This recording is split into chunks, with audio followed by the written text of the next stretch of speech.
When I made the decision to study law, I saw how much our people were facing injustice and how the legal system was failing South Africans. But mostly I was affected by how this legal system failed my family. In 2007, my 17-year-old brother was murdered by a man who now walks and roams the street as though he did not take the life of a child. The life that would have helped us growing up, the life that we believed would get us out of the circumstance we had found ourselves in, the life that had so many hopes, so many dreams, that was cut short because someone thought that they had power over another's life.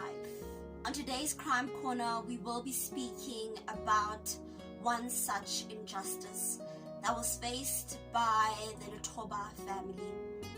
Today we'll be talking about the case of Naledi Lethoba and Obede Leshoro. Many of you know this case because a video was doing rounds across social media believing that it was the young woman who was stabbed by her boyfriend. Thank you so much for joining me again on Crime Corner.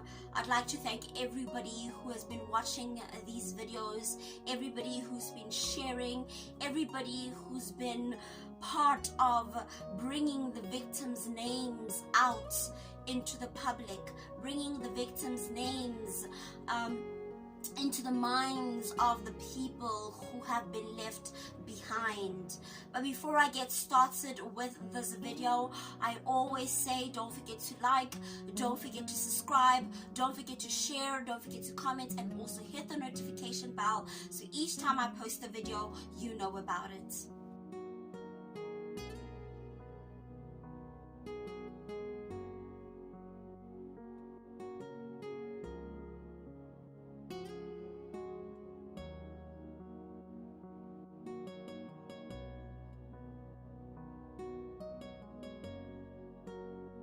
In May 2019, the charred remains of a 21-year-old female, Naledi Lethoba, was found in an open field. She had a knife protruding from her neck and her breasts were cut off. This shocked the whole of Welkom. Who in their right mind would kill a young woman, cut off her breast, stab her and burn her, and then throw her in an open field? The police began the investigation as soon as her body was discovered. When I found out about this case, I was in East London. I'm originally a girl from Welkom, and when I found out, I was in awe. And when I read the details of the case, I immediately knew that this was a crime of passion. Someone who was close to her, someone who was in a relationship with her must have done this. And indeed, I was right. Her boyfriend, Obede Leshoro, confessed to his father, in which his father took him to the police station where he was charged. I applaud his father for actually taking the step to take his son to the police station. Not many parents would actually do that. Obede Leshoro confessed to the police that he and Naledi got into an altercation. He accused her of cheating on him, in which she confessed. On that fateful day after her confession, they parted ways. He then later got his father's bakkie, which is a van, and called her up and said, let's meet and come talk. He took her to that open field where an argument ensued, and he then stabbed her. It is believed Naledi was able to get the knife from him, but because of her her strength at that moment. I mean, she was stabbed and now she was fighting this guy. He was able to get the knife back from her and stabbed her and stabbed her and stabbed her until she died. He then put her in the back of the bakkie, drove to a petrol station, bought petrol and set her alight. The report does not state when or how he actually removed her breast, but the autopsy does state that her breasts were removed. This is so scary, and from my personal opinion, I believed he cut off her breast when she died, meaning she was dead at the time where he made the decision to actually remove her breasts. Obede Leshoro was only 19 years old at the time of committing this crime. He was also a student at a different varsity to that of Naledi's, and he was described as a person who was very quiet and very humble, and such acts would not be attributed to him, but he did them. And sometimes it gets you to wonder that, are the quiet people capable of doing this?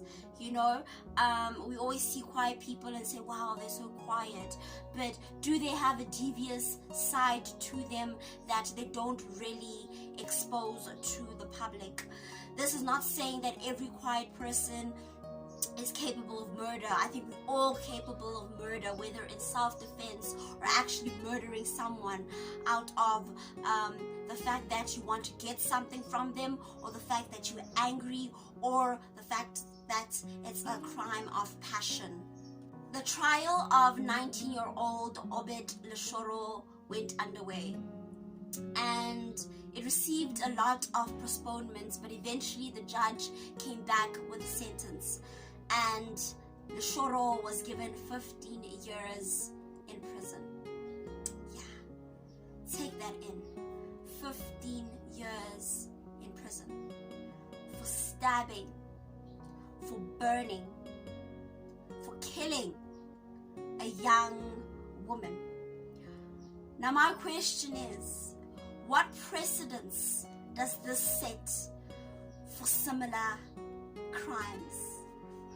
How are we as women going to say that we are protected if a perpetrator who committed such an act is given 15 years in prison? Did Naledi Lethoba really receive justice? Did she? As a law student, I am trying to put everything together. Premeditated murder, the tampering of the corpse. You know, I'm trying to think about all of these things that the law should take into cognizance when handing down a sentence. And I'm trying to understand what the judge's reasoning is behind the 15-year sentence. Naledi will not come back, but this definitely does not bring closure to her family. This definitely actually is a slap in the face by the justice system. The justice system that has vowed to protect us. The justice system that has vowed to stand for us, to be our voices. Sadly, we are still being silenced by them. 15 years is a slap in the face for such a murder, for such a crime. We keep fighting for gender-based violence to be over. We keep trying to be advocates for women who no longer are able to speak for themselves.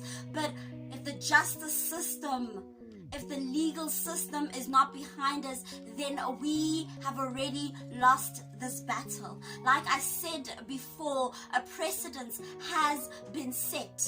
A precedent has been set for such a crime. I don't know the reasoning behind the 15-year sentence, but again, I will say this is a slap in the face. A slap in the face of women who are fighting for gender-based violence. It's a slap in the face for Naledi's family. It's just disappointing. Simply disappointing. And I hope that we can share this video.